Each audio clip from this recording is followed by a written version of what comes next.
ఈరోజు మనం దేవుడు మనకిచ్చిన 10 ఆజ్ఞల గురించి తెలుసుకుందాం. అసలు మనకి మొదటిగా పాత నిబంధన గ్రంథంలో చూసినట్లయితే 10 ఆజ్ఞలు అనేవి పాత నిబంధనలో చాలా ఖచ్చితమైనవి. ఆ ఆజ్ఞలు ప్రతి 10 ఆజ్ఞలు పాటించడం అనేది చాలా ప్రాముఖ్యమైన విషయం. వాటన్నిటికీ తోడు మనం ప్రతిదీ పర్ఫెక్ట్గా పాటించినా సరే కొన్ని విషయాల్లో మనకి తెలియకుండా జరిగే తప్పులు ఉంటాయి. కాబట్టి యేసుక్రీస్తు ద్వారా మనం రక్షణ పొందడం అనేది జరుగుతుంది, మనం పాటించడం మాత్రమే కాకుండా. కానీ ఈ 10 ప్రాముఖ్యమైన ఆజ్ఞలు ఏంటి? నిర్గమకాండంలో చెప్పబడింది. 20వ అధ్యాయం.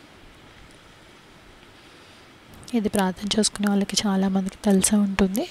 మరొకసారి మనం ఆజ్ఞలన్నీ చూద్దాం. నిర్గమకాండం 20వ అధ్యాయం 3వ వచనం. మొదటి ఆజ్ఞ ఏంటంటే, నేను తప్ప వేరొక దేవుడు నీకు ఉండకూడదు. వేరొక దేవుడు అనేది ఎవరు ఉండకూడదు.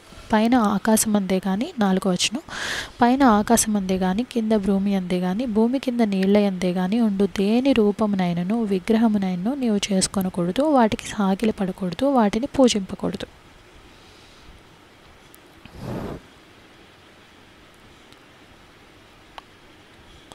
ఇది రెండో ఆజ్ఞ అన్నమాట. దేవుడు తప్పితే వేరే దేవుడు ఉండకూడదు. ఏ విగ్రహాన్ని ఏ రూపాన్ని చేసుకుని దాన్ని పూజింపకూడదు. అది రెండో ఆజ్ఞ.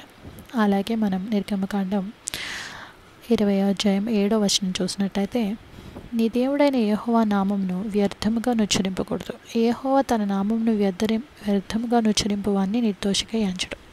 అంటే ఊరికే బాధ లేకుండా, లేకపోతే ఏమీ లేకుండా చాలామంది క్యాజువల్గా వాడే వాటిలో ఓ గాడ్ అని, లేకపోతే గాడ్ అని అలా వాడటం, లేకపోతే దేవుడా అని వాడటం, అలా వ్యర్థంగా అనేది మనం ఉచ్చరింపకూడదు. అది మూడో ఆజ్ఞ. 4వ ఆజ్ఞ చూసినట్లయితే 8వ వచనంలో, విశ్రాంతి దినమును పరిశుద్ధముగా ఆచరించుటకు జ్ఞాపకం ఉంచుకొని. విశ్రాంతి దినాన్ని ఆచరించాలన్నమాట పాత నిబంధన గ్రంథం ప్రకారం. అది 4వ ఆజ్ఞ. అలాగే 12వ వచనం చూసినట్లయితే, నీ దేవుడైన యెహోవా నీకు అనుగ్రహించు దేశంలో నీవు దీర్ఘాయుష్మంతుడు అగినట్లు నీ తండ్రిని నీ తల్లిని సన్మానించుము.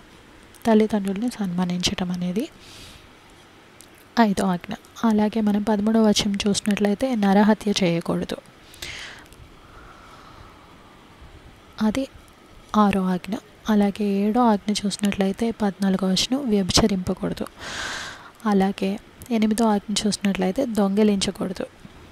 తర్వాత నీ పొరుగు వాని మీద అబద్ధ సాక్ష్యం పలకకూడదు. అలాగే చివరిగా చూసినట్లయితే 10వ ఆజ్ఞ, నీ పొరుగువాని ఇల్లు ఆశింపకూడదు. నీ పొరుగువాని భార్యనైనను, అతని దాసునైనను, అతని దాసీనైనను, అతని యొద్దునైనను, అతని గాడిదనైనను, నీ పొరుగువాని దగు దేన్నైనను ఆశింపకూడదు అని చెప్పాను. మనది కానిది మనం ఆశించకూడదు అన్నమాట. ఇవి ముఖ్యమైన 10 ఆజ్ఞలు. అందరికీ వందనాలు.